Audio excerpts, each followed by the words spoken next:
orang Melayu cerdik daripada orang Australia. Kita datang untuk menasihati raja kita. Kami datang, our task is to civilize the world. Kami datang untuk majukan anda. Yang dia mesmeleh kita, dia tak beritahu. Dia kurung ulama kita dalam penjara, dia bunuh ulama kita. Dia tak beritahu. Dia tunjuk muka yang manis di depan kita. Tetapi di Australia dan di New Zealand, mereka hancurkan seluruh bangsa Melayu. Bangsa Melayu Maori. Ya, bangsa Australia yang sama seperti kita. DNA mereka sama seperti kita. Dan mereka paksa setiap bangunan kita turunkan bendera kita. Sallallahu ala Muhammad, sallallahu ala Muhammad, sallallahu ala Muhammad, sallallahu ala. Bismillahirrahmanirrahim. Assalamualaikum warahmatullahi wabarakatuh. Alhamdulillah, alhamdulillah wa bihi nasta'in. Wassalatu wassalamu ala asyrafil mursalin wa alihi washabihi ajma'in amma ba'du. Yang saya muliakan Tuan Imam, para muslimin semak yang dirahmati Allah sekalian, alhamdulillah.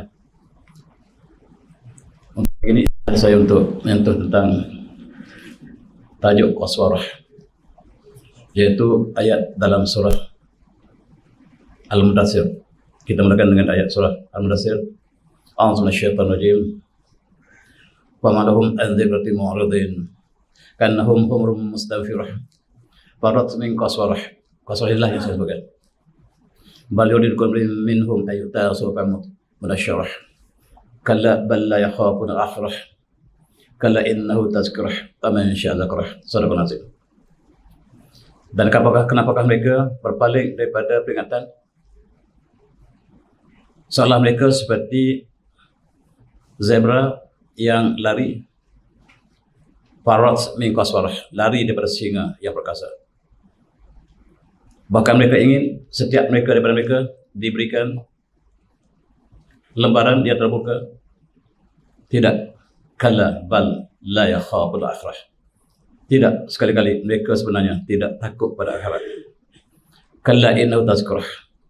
Tidak, sekali-kali kata Allah, sesungguhnya dia adalah satu peringatan. Faman syaa dzakarah, dan barang siapa yang kendaki ambillah peringatan. Di sini Allah menggunakan perkataan qaswarah. Apabila ayat Al-Quran ini turun, orang Arab tidak kenal, tidak tahu apakah qaswarah. Inilah mukjizat Al-Quran. Qaswarah tidak digunakan oleh orang Arab. Ada beberapa kalimah dalam Al-Quran yang tidak diketahui oleh orang Arab. Antaranya al-ara'ik, tidak diketahui oleh para sahabat sendiri. Dan Allah menggunakan qaswarah, maksudnya singa. Dan qaswarah ini dalam bahasa Arab dipanggil asad. Tetapi Allah turun dengan qaswarah. Dan dalam ayat tadi Allah membuat satu perbandingan. Inna Allah subhanahu wa ta'ala syabahal musyrikin bi aradihim wa nufurihim an da'wa rasulillah lahum bi ikhlas i'amidah lillahi bil khamr. Allah membuat perbandingan orang Quraisy yang apabila Rasulullah membaca Al-Quran, mereka akan lari. Mereka takut dengan kalimah Allah, seolah-olah zebra yang lari daripada singa di padang savana. Ini mukjizat, sebab hari ini kita lihat difilmkan singa menekam zebra, dan orang Arab tidak lihat peristiwa ini. Dan inilah mukjizat Al-Quran. Wa hadza min ba'di at-tamthil fa inna qaum bal qaum min jahlihim bit tauhid alladzi da'at ilaihi rasul. Dan mereka apabila Rasulullah ajak mereka pada tauhid, mereka segera lari kepada Rasulullah, dan mereka sangat takut dengan suara kebenaran. Dan faiza sangat satul asad, dan apabila mereka mendengar mengaum sehingga mereka lari bertepiaran. Itulah yang digambarkan Al-Quran. Hari ini kita lihat filem-filem National Geographic mengambil gambar peristiwa tersebut. Benar-benar mukjizat. Zebra yang lari bertepiaran apabila datangnya singa. Dan inilah qaswarah, raja rimba. Dan Ibn Abbas mengatakan qaswarah yang Allah turunkan dalam surah Al-Muzammil, dalam Mudaththir tadi, maksudnya lah singa. Allah sebut qaswarah, maksudnya singa. Ini diberitahu oleh Ibn Abbas. Demikian juga Ibn Abbas memberitahu, tak silap saya, bila Allah sebut al-ara'ik, maksudnya singgasana yang indah dalam syurga. Maksudnya orang Arab biasa tidak memahami, dan ini mukjizat Al-Quran. Dan bahasa Qaswarah ini bahasa orang Habsyah, bahasa orang Ethiopia. Dan di dalam bahasa Parsi dipanggil Syir. Dan dalam bahasa Nabtiyah dipanggil Uya. Itulah singa yang menjadi tema dalam surah Al-Mudaththir. Tuan-tuan, hari ini kita lihat sikit singa apa yang Allah sebut tadi. Dari segi saintifik, singa ini dikelasi dalam Felidae, karnivora, dan dia adalah jenis makan daging. Dan itulah Allah jadikan satu makhluk yang sangat perkasa. Rupanya paling hebat di antara ciptaan Allah, dan singa adalah wajah yang paling hampir dengan manusia. Wajahnya paling hampir dengan manusia. Dan kehebatan singa jantan ini dengan janggutnya. Tanpa janggut dia tidak hebat. Dia hebat karena janggutnya. Itulah sifat yang disebut oleh para terjemah. Kita lihat sekarang yang Allah sebut dalam panggilan Al-Quran itu Farats min Qaswarah. Farats min Qaswarah. Kuda belang itu, zebra ini lari apabila bertemu dengan singa. Yang selalunya yang menerkam singa ini singa betina. Dan seolah-olah Allah menggambarkan orang Quraisy yang benci kebenaran, singa sebagai simbol kebenaran. Dan apabila zebra terdengar suara singa, mereka akan lari tempat jalan tanpa arah lagi. Rasulullah membaca Al-Quran dan orang Quraisy lari kepada Al-Quran. Walaupun mereka kagum dengan keindahan balau Al-Quran, tetapi itulah perbandingan yang Allah nyatakan dalam surah Al-Mudaththir. Ini juga gambar yang sama yang terekam selalunya singa betina yang tidak ada janggut. Yang janggut hanya melatih dari jauh, dan apabila mangsa telah diterkam oleh si betina, maka si jantan datang perlahan-lahan, dan si betina akan berikan ruang kepada si raja tadi. Untuk kita berfikir makhluk Allah yang pemalas, dikagumi, dihormati, itulah simbol Qaswarah yang Allah sebut dalam surah tadi. Ada satu kisah yang menarik. Apabila surah Al-Lahab telah Allah turunkan, surah Al-Mazar, tabat yada, Allah turunkan a'udzu minasyaitonir rajim, bismillahirrahmanirrahim. Tabat yada Abi Lahab. Dan apabila Allah turunkan ayat ini, celakalah kedua-dua tangan Abu Lahab. Wa tabat, celakalah. Ma aghna anhu man huwa ma kasaba, dan tidak akan guna lagi tentang hartanya dan apa yang dia usahakan. Sasla naran zatal lahab, dan dia pasti akan dibakar oleh api neraka yang menjulang-julang apinya. Wa amratuhu hammalatal hatab, dan istrinya juga membawa kayu api untuk membakar fitnah. Fi jidha hablum min masad, dan dalam poketnya ada hablum min masad, dan kayu yang mengikati bahan bakar. Menggambarkan kedua suami istri ini jago dalam fitnah dan memecahkan umat Islam ketika itu. Dan secara Rasulullah dengan Abu Lahab ialah pakcik dia. Rasulullah mengawinkan anak Rasulullah bernama Ruqyah bin Rasulullah, dikawinkan dengan Utbah bin Abi Lahab. Dan Kalsum dikawinkan dengan Utaibah, dua-dua anak Abu Lahab. Sebab Abu Lahab dengan Rasulullah ini sangat rapat, pakcik, adik-beradik dengan saudara kepada Abdullah bin Abdul Muttalib. Lalu dikawinkan anak Rasulullah, dua cahaya Rasulullah ini dikawinkan dengan dua-dua anak Abu Lahab. Apabila turunnya surah Al-Masad tadi, maka kedua-dua menantu Rasulullah bertemu Rasulullah, mengatakan, hari ini Muhammad dia tak panggil ayah lagi. Hari ini Muhammad, aku telah ceraikan Ruqyah. Aku ceraikan Kalsum. Sebab antara kita tidak ada lagi hubungan. Ini sombongnya menantu Rasulullah bernama Utaibah, dua adik-beradik yang mengawini dua puteri Rasulullah. Maka dia katakan, kafartu binika, aku telah kafir dengan agamamu Muhammad. Wa fartu ibnataka, dan aku telah ceraikan anak kau. La tuhibbini wa la uhibbuk, dan dia tidak sayang padaku, aku tidak sayang pada dia. Tsumma sallata ala Rasulillah fa syaqqa qamisahu, subhanallah. Dia tarik Rasulullah dan dia cari jubah Rasulullah.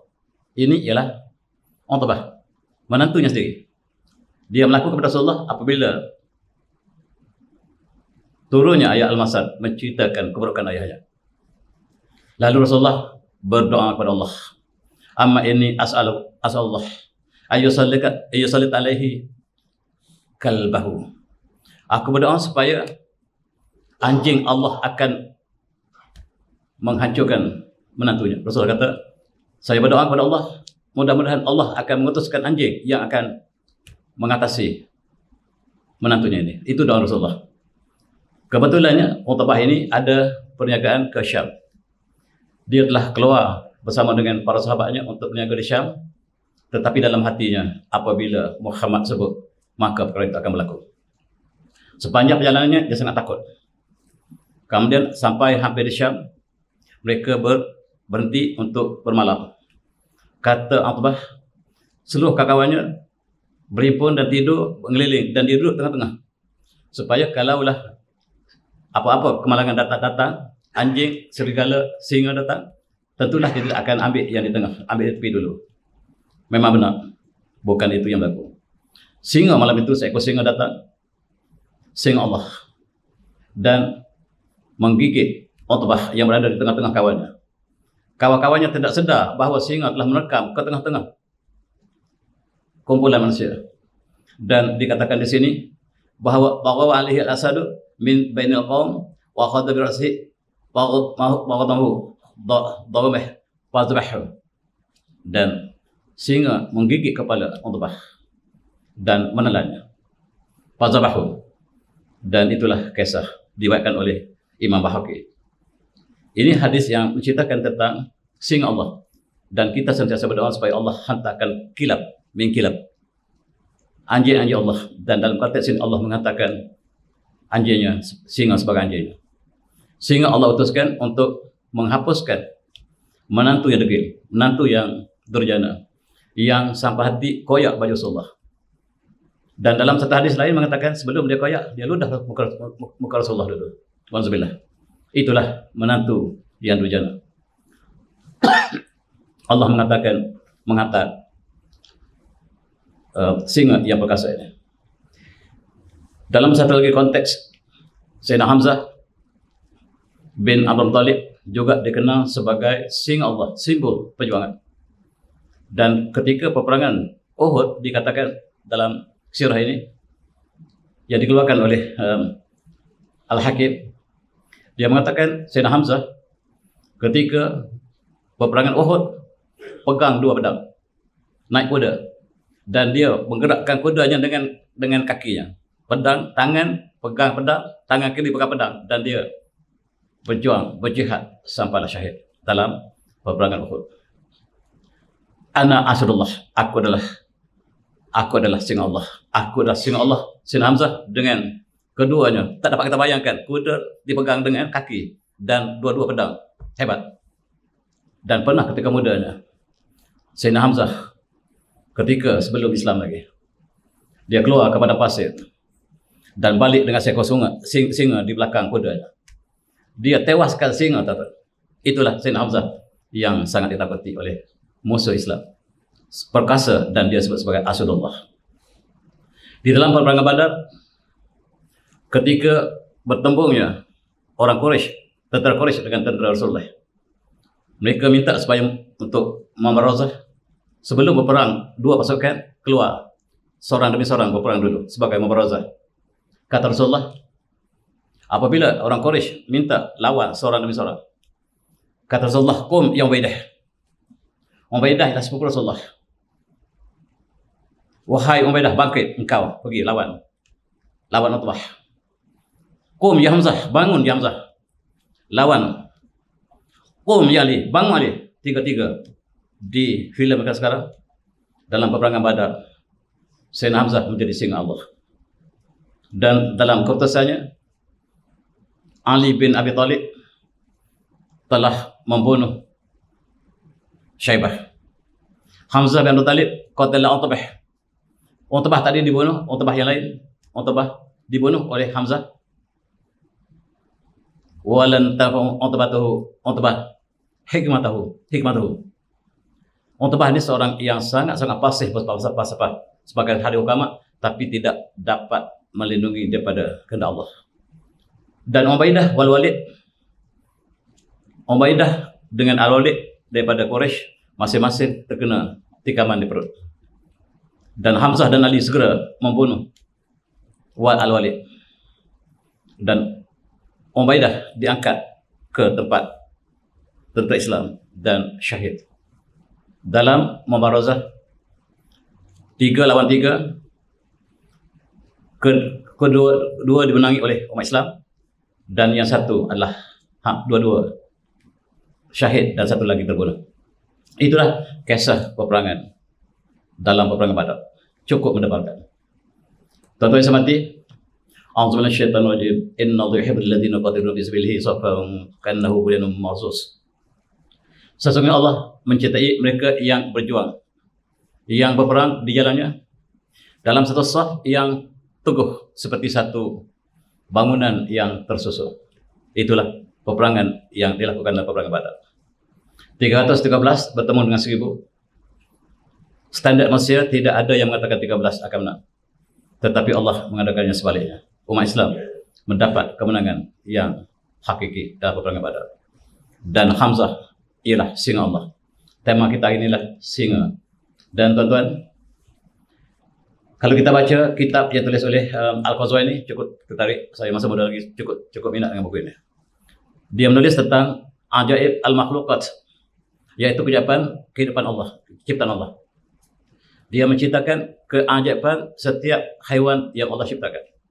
Haiwan yang besar, haiwan yang kecil, dia menciptakan dalam bukunya sangat detail. Dan apa yang menarik di sini ialah dia mengatakan singa adalah seolah raja manusia. Kalau manusia ada raja, maka dalam kalangan binatang seperti singa adalah rajanya. Dan raja ini tidak makan, dia tidak terkam sendiri. Dan apabila dia terkam, dia tidak akan makan mangsa orang lain. Kalaulah orang lain yang menekam mangsa, dia tidak akan makan. Dia makan hanya yang dia cari. Itulah mulianya yang disebut sebagai simbol wasfarah tadi, singa. Dan kata Ghazwani, yang paling hampir dengan manusia ialah singa. Daripada wajahnya, matanya berdepan. Kalau lembu dia satu mata tengok sana, mata tengok sini, satu. Kambing sama juga. Tapi singa berdepan, mata dia ke depan. Sama seperti manusia. Hidungnya, wajahnya, rambut, ada janggutnya. Itu kehebatan seorang lelaki lah janggut. Tak ada janggut tak hebat. Inilah dikatakan Ghazwani, hebatnya seorang lelaki ialah janggutnya. Tanpa janggut tak ada hebat. Para sahabat berjanggut. Dan inilah yang disebut oleh Ghazwani. Dan Rasulullah menyebut tentang janggut tadi. Khaliqul musyrikin wa firrul liha wa hfu syawari. Riwayat muttafaqun alaih Imam Muslim dan Imam Bukhari. Hendaklah kamu menyalahi, jangan sama dengan orang kafir. Dan kamu panjangkan janggut kamu dan potong misai. Misai wahful syarib dan trim misai. Janggut dipanjangkan. Dan berbeza dengan musyrikin. Itulah kehebatan muslim. Dan sekiranya singa tidak ada janggut, tidak hebat. Seperti singa betina. Singa betina seperti ia tidak janggut. Itulah orang Arab bila dia sebut. Kalau kita di Mekah, tuan kita dengar dia bercakap. Orang Malaysia seperti pondan, tak ada janggut. Orang Arab cakap, bukan saya. Kita duduk kat Kaabah, dia cakap dua orang. Orang Malaysia seperti pondan, tak ada janggut. Itu disebut oleh orang Arab di depan Kaabah. Saya dengar dia sebut begitu. Saya tengok Malaysia datang. Dia sebut orang Malaysia datang. Tiba ada kawan kita masuk. Tengok Malaysia pondan. Maaf kata saya. Al-Hub al-Asad. Singa dikenali dengan raja yang perkasa. Tetapi di sebalik sifat perkasa itu, dia sangat penyayang. Dia di antara sifat haiwan yang paling penyayang dengan istrinya. Dan dia takut kepada istrinya. Ini raja. Raja, sehebat raja, dia bila istrinya, dia ada istri tak? Istrinya tengok saja, dia akan tunduk. Raja perkasa. Raja yang perkasa ini takut pada isteri dia. Supaya kita berfikir. Dan dia sangat kasih sayang kepada anak-anaknya.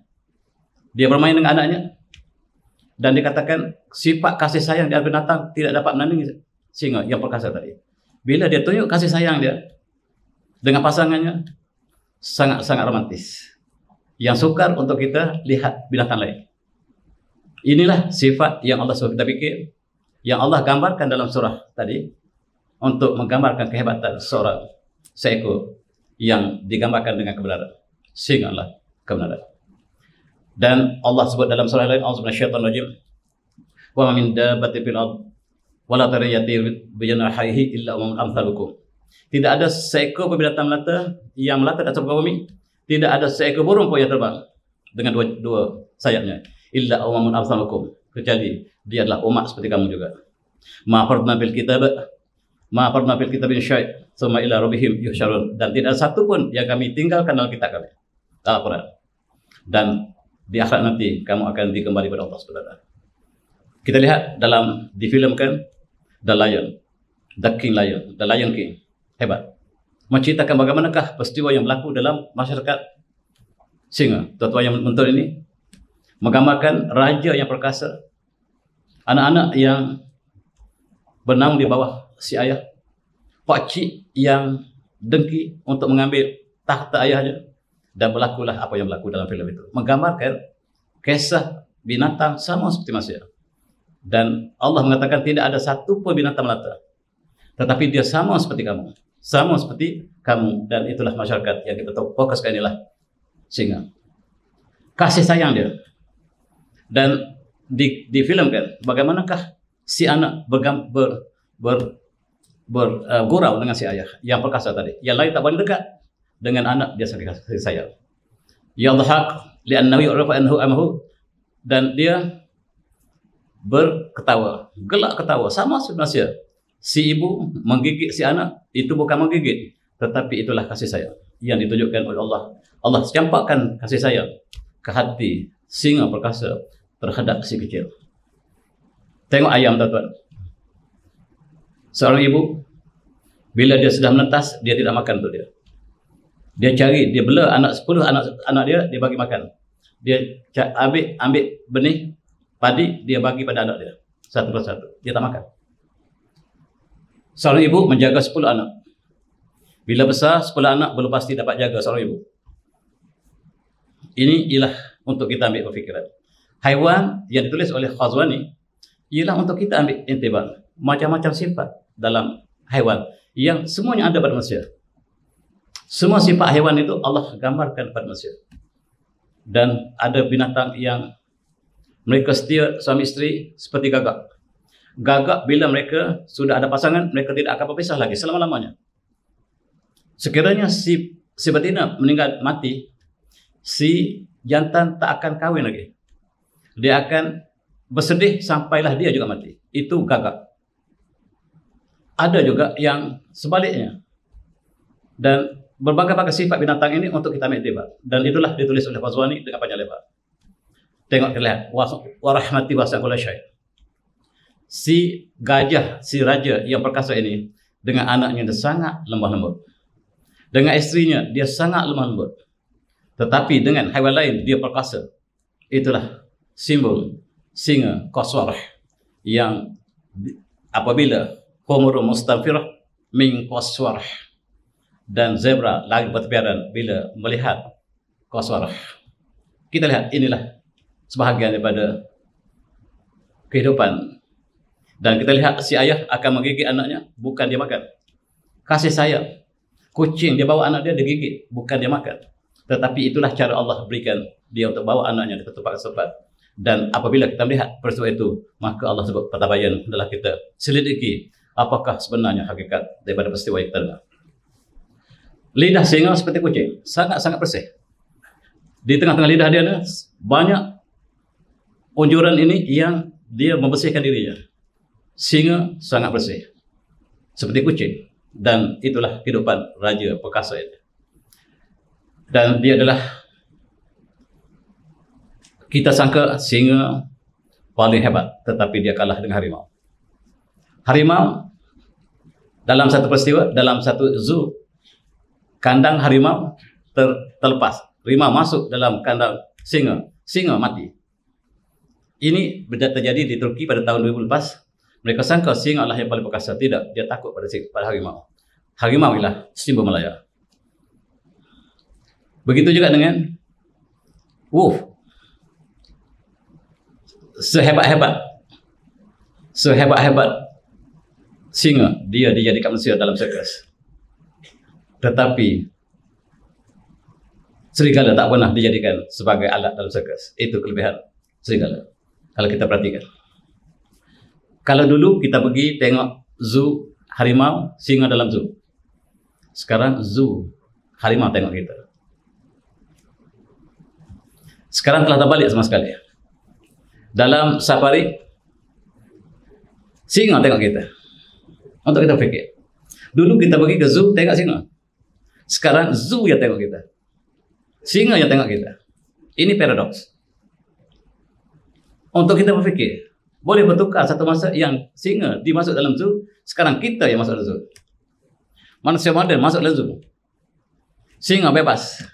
Bagilah tengok ke safari di Melaka ataupun di mana-mana.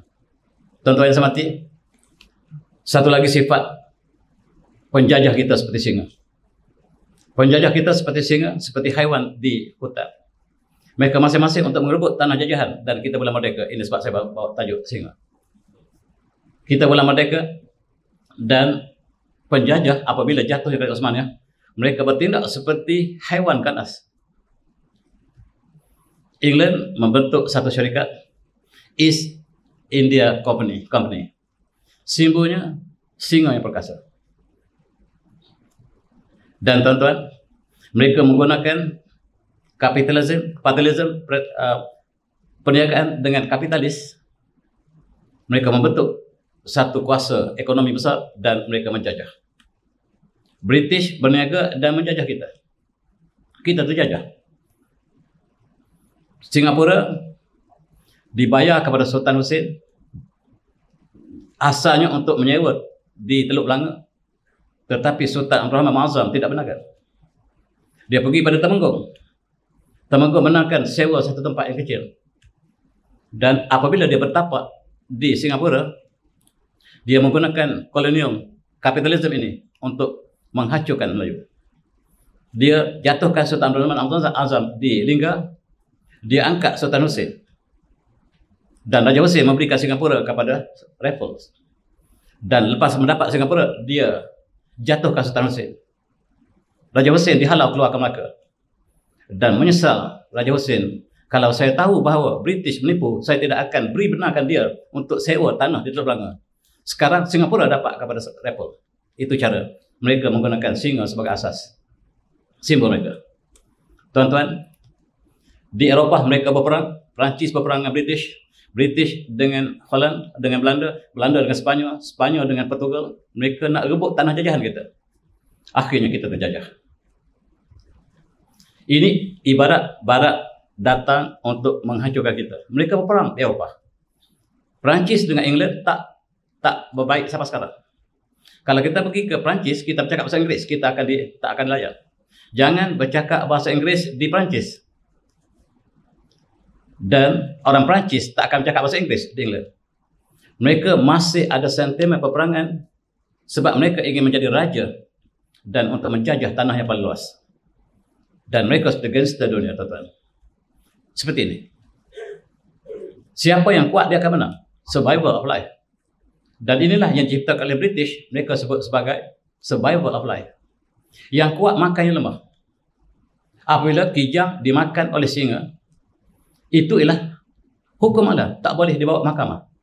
Bila singa makan kijang, maka kijang tidak boleh bawa singa ke mahkamah. Sebab itulah struggle of life. Dan sekiranya British makan Melaya, Melaya tidak ada hak untuk bawa ke mahkamah. Itu maksud dia. Dan kita terjajah. Tuan-tuan, England berperang dengan Spanyol sepanjang puluhan tahun. Dan kita lihat juga Britain berperang dengan Perancis puluhan tahun untuk merebut tanah jajahan. Dan di Afrika dapat kepada Perancis, di alam Melayu dapat kepada Belanda dan British.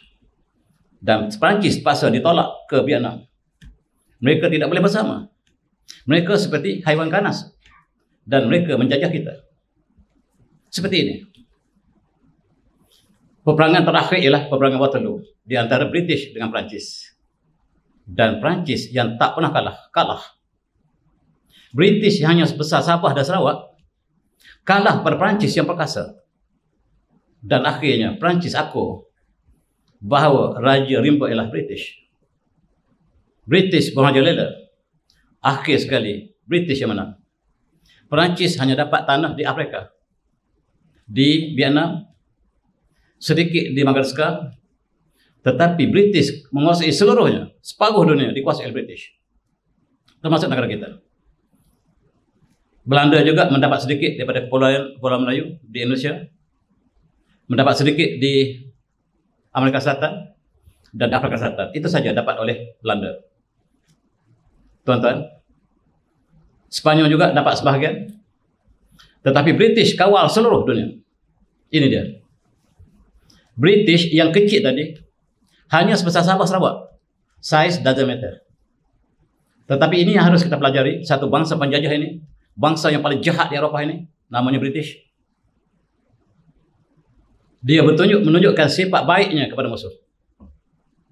Dan dia kuasai separuh dunia. Tuan-tuan lihat, sebuah pulau yang kecil yang nama asalnya British Island. Mereka tidak benarkan kita panggil British Island. Saya belajar di British Island dulu. Kalau kita sebut British Island, mereka panggil kita. No, we are United Kingdom. United Kingdom satu negara, tuan-tuan. Tetapi bila lawan bola World Cup, mereka hantar 4 pasukan. England, Wales, Scotland, Ireland. 4 pasukan, satu negara. Rusia, sebuah negara yang besar, hanya 1 pasukan. Dia tipu dunia sampai sekarang. 4 pasukan dihantar ke World Cup. 4 negeri daripada satu negara, macam kita hantar Pahang, hantar Johor, hantar Perlis, hantar Kedah ke World Cup. Boleh. Dia tipu kita sampai sekarang. World Cup, mereka hantar 4 pasukan. Dan mereka tipu kita sampai hari ini.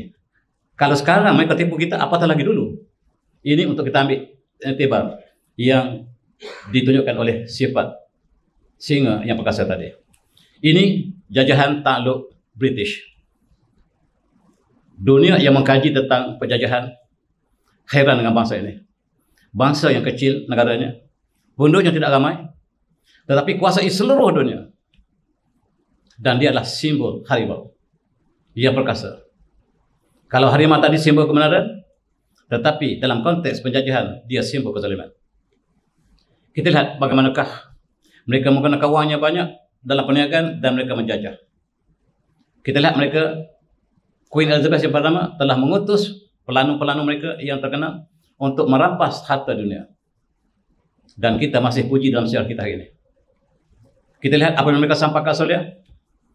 Nasib bangsa Melayu, bangsa Maori, bangsa Islanders yang bangsa mereka sama seperti kita, Austronesia.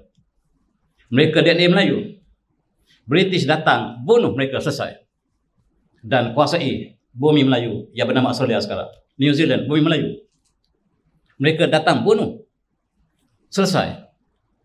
Kejahatan British tidak ada tandanya. Tuan-tuan, ini dalam kurun yang ke-19.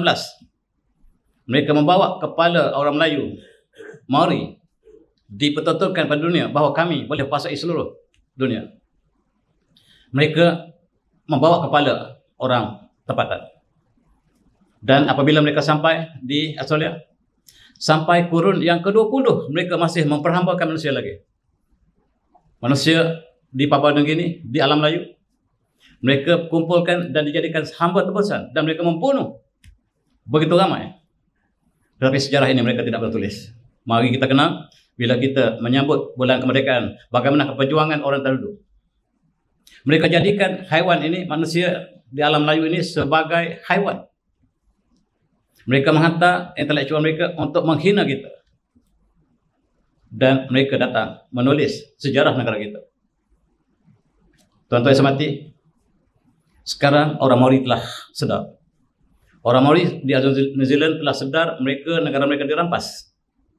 Sekarang mereka minta supaya negara mereka diserah kembali kepada mereka. Kulit putih balik semula ke negara mereka. Ini bumi kami. Kenapa tak sabar berani ke negara kita? Kami ini bumi New Zealand ini bumi kami yang buka. Moyang kami yang buka Wellington. Di Australia bumi kami yang buka. Sydney itu kami yang buka. Kamu tukar nama kepada style mereka. Kami telah sedar bahawa ini bumi kami. Ini Islanders. Bangsa New Zealand, orang Melayu sama seperti kita. Dibunuh habis oleh British. Tak tinggal, dan yang tinggallah mereka yang terselamat sedikit saja. Ini cara British menjajah dengan kekuatan teknologi mereka, dengan senjata mereka, dan mereka datang ke Perak. Perancangan mereka datang ke Perak, bunuh habis orang Perak, dan tawan Perak. Selesai. Sebagaimana mereka telah menawan Australia dengan New Zealand.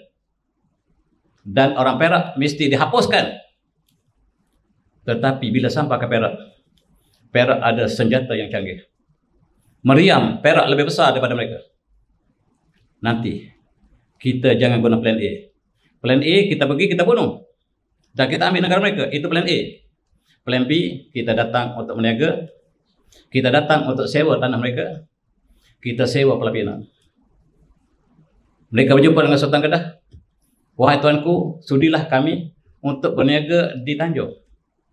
Kata Sultan Kedah, di Tanjung sudah ada orang Minangkabau. Di situ saya telah beri kepada orang Minangkabau. Tak apa, sikit pun tak apa. Dan dia diberikan satu tanah, sekeping tanah di Tanjung. Francis Light. Dengan syarat sewa bulanan. Surat sewa bulanan ini terdapat di Akib Kedah. Saya pergi di Akib Kedah. Surat setempat ini. Perjanjian antara Sultan Kedah dengan Francis Light dan keturunannya supaya membayar setiap bulan, setiap tahun pajakan pelapinan yang diberikan untuk duduk di Tanjung saja. Dengan syarat apabila kami diserang oleh Kedah, diserang oleh Siam, maka Inggeris mesti bersama kami untuk menentang Siam. Apa yang berlaku? Apabila mereka sudah duduk di Tanjung, sekarang nama Georgetown. Nama asalnya kan Tanjung. Mereka tukar jadi Georgetown supaya hilang Tanjung itu. Apa yang berlaku? Mereka pergi jumpa Siam. Kata British, kami boleh tolong Siam untuk hancurkan Kedah. Itu cara British. Dan Siam mendapat akuan daripada British, hancurkan Kedah. Pada masyarakat hancur di Langkawi. Sebab angkara British. Tadi dia minta izin. Sekarang dia lawan tuan dia. Sultan Kedah lari. Sultan Kedah lari dan British buat satu helah lagi. Dia letak kapal dia di Bagan. Sekarang nama Butterworth. Letak kapal dia di Bagan. Dia panggil perompak Melayu. Rompak kapal saya. Itu cara British. Rompak kapal saya. Dan penyamu Melayu ini, bila dia suruh rompak kapal yang besar ini, tu rompak. Kata British, bila Sultan kembali semula, Sultan, saya sudah bayar pelindungan untuk sewa di pelapinan. Sekarang tuanku tidak boleh menyelamatkan kami-kami daripada lanung-lanung Melayu. Serahkan seberang perai pada kami. Jatuh seberang perai sekali lagi. Itu plan B. Plan A, pergi bunuh habis. Dan kita ambil negara mereka. Plan B, kita tipu mereka. Orang Melayu kita tipu. Kita kata kita sewa. Dan mereka ubah sejarah. Raffles was the founder of Singapore sampai sekarang. Lights was the founder of Penang. That's it. Hafal. Sejarah Singapura selama 3,000 tahun. Dipadamkan satu hari mereka datang sini. Mari kita belajar sejarah kita. Rupa-rupanya kita masih terjajah sejarah. Negara merdeka, sejarah masih terjajah. Mari kita sama-sama renungi. Sebelum nama Singapura, nama pernah Temasek. Orang Melayu sudah bertapak di situ. Sebelum Temasek, namanya Mulut Tanjung. 1000 tahun sejarah Mulut Tanjung.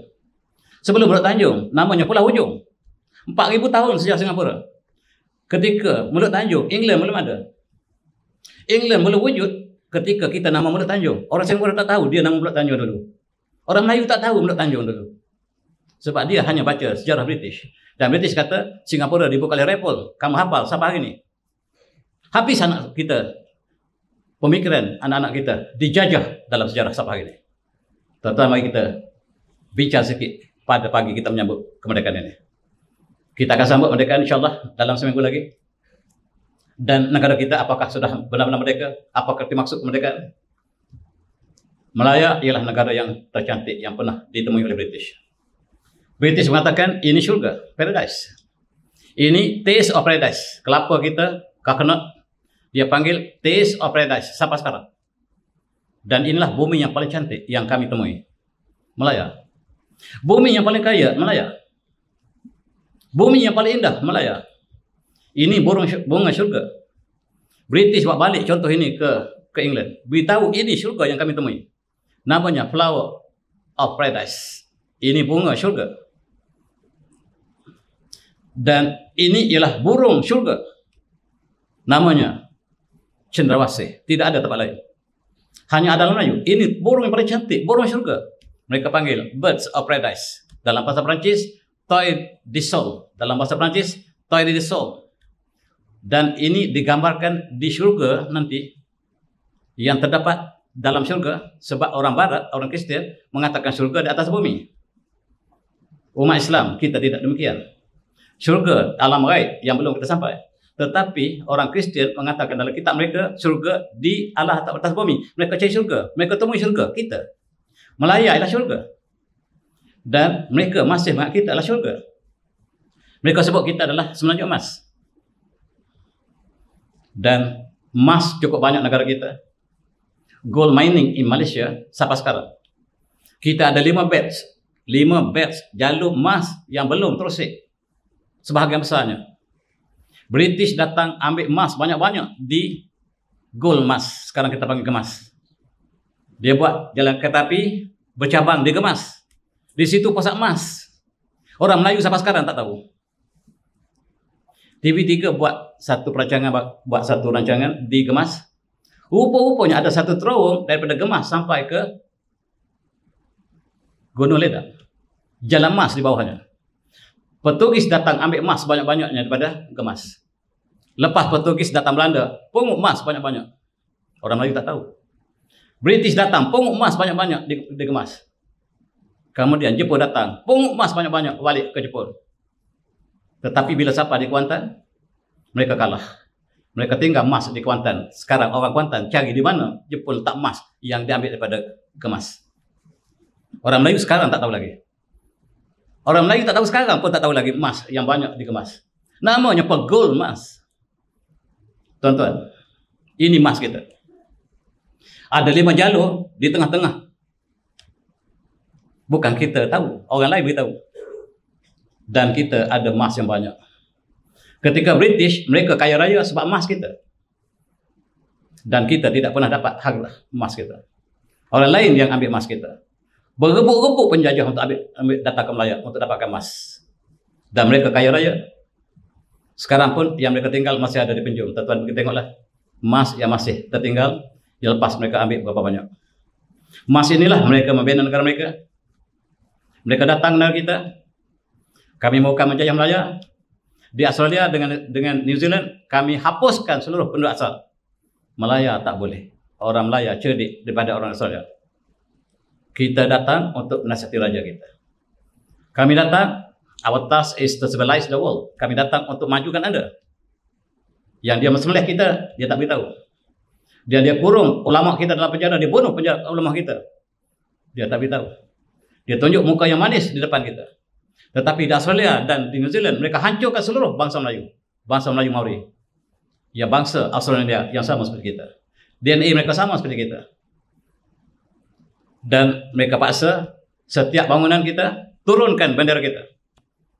Apa bendera kita tuan? Ada kita tak tahu lagi bendera kita macam mana. Bendera kita bendera Osmania. Simbol bulan bintang. Turun semua bendera kamu.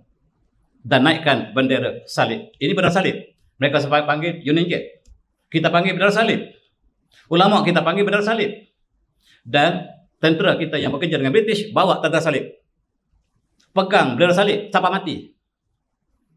Polis kita, namanya mata-mata, agent British, pegang bendera salib, bawa dalam perkhidmatan selama puluhan tahun. Dan kita merdeka. Apabila kita merdeka, Mereka lah yang kita jadikan sebagai hero negara kita. Terbalik sama sekali. Kita tidak kenal sejarah kita. Tuan-tuan semati, ini dia. British datang untuk jaga kamu, wahai Melaya. Seperti singa jaga anak kambing. Memalukan. Profesor kita mengatakan bahawa kita tak pernah dijajah. British datang untuk memajukan Melaya. Betapa jauh daripada kebenaran. Makanan singa ialah kambing. Dan dia datang untuk jaga kambing. Singa diberikan tugas untuk jaga anak kambing. Ini sejarah kita. Dan mereka melakukan segala kolonialisme berdasarkan kepada ekonomi. Dan mereka buat satu lagi teori, the best wins, struggle of life. Dan mereka paksa kita belajar teori evolusi. Teori evolusi yang bercanggah dengan Islam ini mereka paksa kita ajar. Dan sampai sekarang Universiti UKM masih belajar teori evolusi. Profesor biologi masih menceritakan tentang evolusi di UKM. Merdeka kita? Belum merdeka lagi. Akademik kita belum merdeka. Sejarah kita belum merdeka. Ekonomi kita belum merdeka. Kita masih menggunakan interest, riba yang Allah isytiharkan, perang. Yang itu yang menjadi dasar ekonomi Melaya. Adakah kita merdeka? Khutbah yang lepas, 3 hari lepas, saya cuma lepas. Khatib membaca khutbah erti kemerdekaan. Apa maksud erti kemerdekaan? Apakah fit dengan kita hari ini? Tuan-tuan semati, kambing, kijang dan singa di padang sabana. Siapa yang kuat, dia makan yang lemah. Kalaulah singa makan kancil, jangan marah sebab itulah survival of life. Kalau British jajah Melaya, tak boleh bawa ke antarabangsa sebab ini adalah lumrah. Yang lemah mesti pasrah. Itu dia ajar pada kita. Dia ajar di UKM bahawa ini survival of life. Teori evolusi diajar di UIA. Teori evolusi diajar di UPM. Seluruh Universiti Malaysia diajar ini supaya menjasipakan British lah baik. Tuan-tuan semati, business is game and the best team wins. Inilah yang berkajar pada kita. The best wins. Struggle of life. Dan itulah yang mereka jajah kita. Singa sama singa bergaduh. Dan akhirnya Raja Singa akan muncul. Kami datang bukan untuk menjajah kamu. Kami datang untuk nasihat, tuanku. Maafkan saya bila kita bercakap tentang kemerdekaan. Dan kami datang untuk nasihat kamu. Orang Melayu yang menentang British dianggap sebagai penjenayah. Mereka yang pakai seperti British, bercakap seperti British, hidup dengan British, makan dengan British, itu hero negara.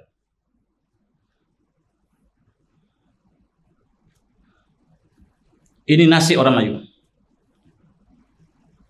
Memikul tuan besar kita. Dan mereka yang menukar agama sebahagian daripada penduduk alam Melayu. Dan mereka menggunakan bendera salib ini. Tentera kita di Bukit Candu pegang bendera salib ini sampai mati. Pertahankan British. Mari kita renung kembali sejarah negeri kita. Di Pahang, tentera Melayu yang pegang bendera British ini menentang Mak Kilat, Datuk Bahaman, yang berjuang untuk merdeka negara kita. Tetapi orang Melayu bersama British, bangsawan kita bersama British. Tuan-tuan, yang kalaulah di antara raja kita ada Sir di depan itu, maksudnya dia bersama British. Mari kita nilai kembali sejarah kita. Dan mereka mengambil biji emas kita, bukan biji timah kita di Taipei. Habis biji timah digali di Taipei. Kalau kita pergi Sri Iskandar, semua kawasan itu ada tasik yang banyak. Itu bekas lombor mereka. Mereka buat kereta api daripada Taipei Pak Wen, bukan untuk pembangunan, untuk bawa hasil kita keluar. Dan mereka tidak jajah kita. Profesor mengatakan mereka tidak menjajah kita. Mereka mengambil hasil kita. Dan bukit besi, ada besi banyak di Terengganu. Mereka ambil besi. Tinggal bukit.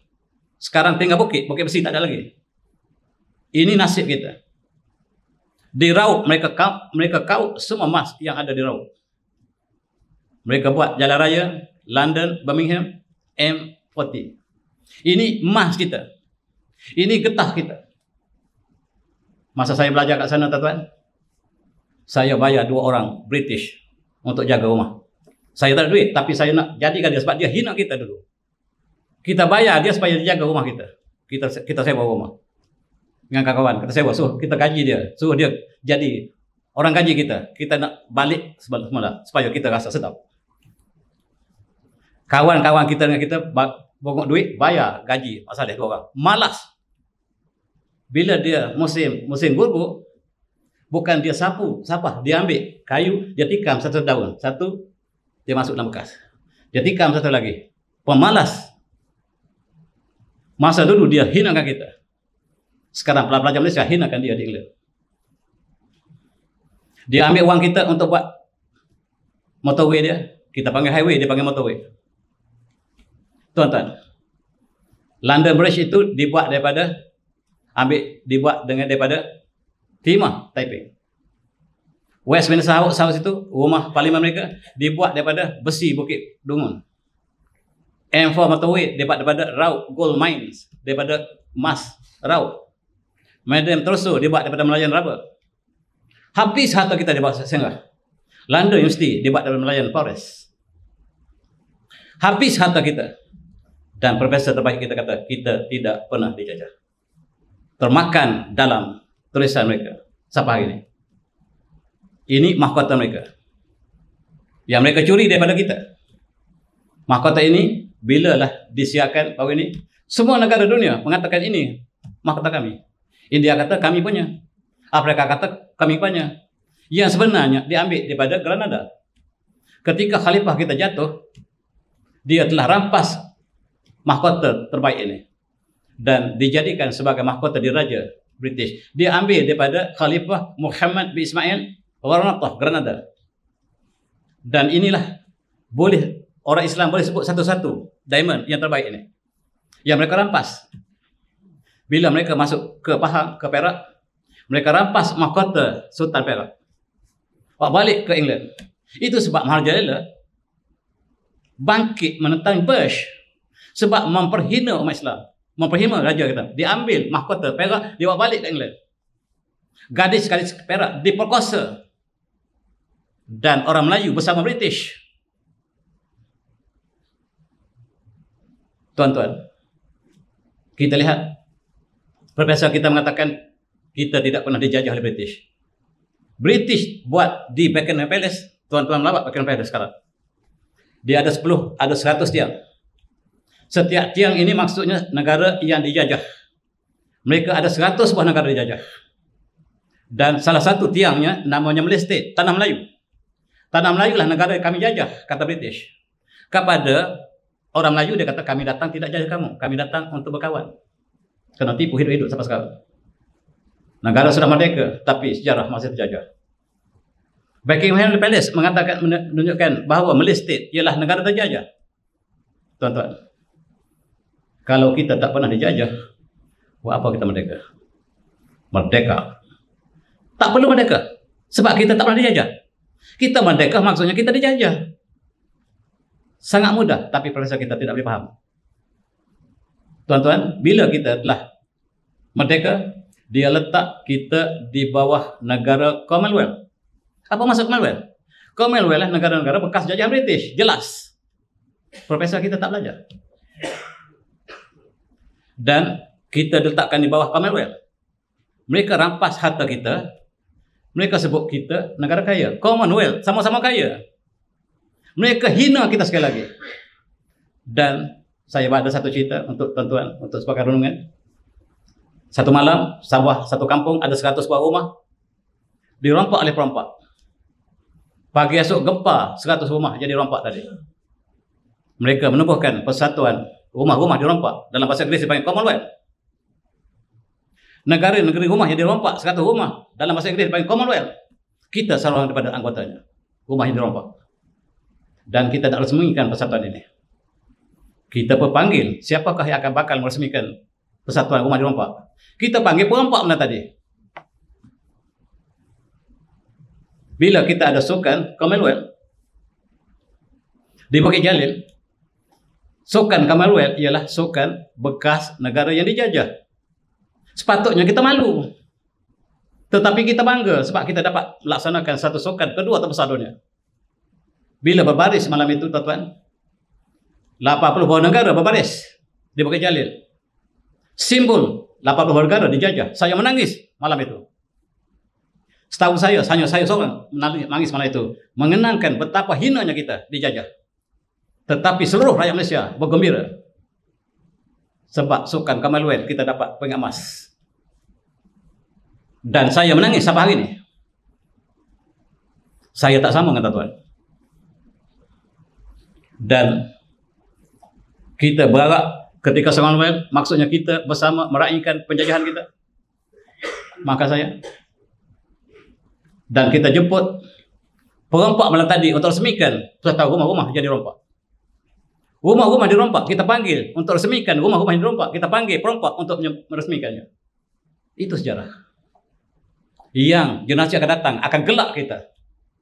Dan mereka akan ludah kepala kita. Siapa dia? Generasi kita akan datang. Sebab sejarah yang kita bina sangat hina. Maaf tuan-tuan, sejarah ini tuan-tuan tak pernah dengar barangkali. Inilah simbol singa yang kita sebut tadi. Singa yang sebut dalam surah Al-Mudaththir adalah singa, simbol kebenaran. Tapi singa yang kita bincang adalah simbol kepalsuan. Inilah singa yang menjajah dunia. Singa yang disifat dalam Al-Quran adalah simbol kebenaran. Tetapi singa yang menjadi simbol British ialah simbol menindasan ke atas negara yang lemah. Tuan-tuan, British telah hilang. Kekuatan British telah berakhir. Dalam Perang Dunia yang kedua, British yang angkuh ini kalah dengan half open eyes Japanese. Jepun yang duduk di sebelah timur, yang saiz yang kecil, kata British, mengalahkan seluruh Eropah. Dan British tidak ada kuasa lagi. Zebra berkawan dengan orang lain, tidak dengan singa lagi. Dia tunduk pada zirafah sekarang. Cari tuan-tuan, siapakah zirafah? Kalla a'udzu minasyaitonir rajim. Kalla innahu tazkirah. Wa man syaa dzakarah. Wa ma yazkun illa yasha Allah wa hal taqwa wa hal maghfirah. Itulah perbincangan kita pagi ini, tuan-tuan. Saya minta maaf banyak. Kita mulakan ke qaswarah, dan qaswarah yang baik, yang benar sebagaimana Allah gambarkan ialah qaswarah yang bawa simbol kebenaran. Tetapi sayang, akhirnya kita membicarakan qaswarah yang juga simbol singa tetapi membawa sifat musibah, kezaliman, penjajahan. Dan saya sendiri dengan wabillahi taufiq. Assalamualaikum warahmatullahi wabarakatuh. Dan selamat menyambut hari kemerdekaan dengan penuh jiwa raga yang merdeka. Wallahu a'lam.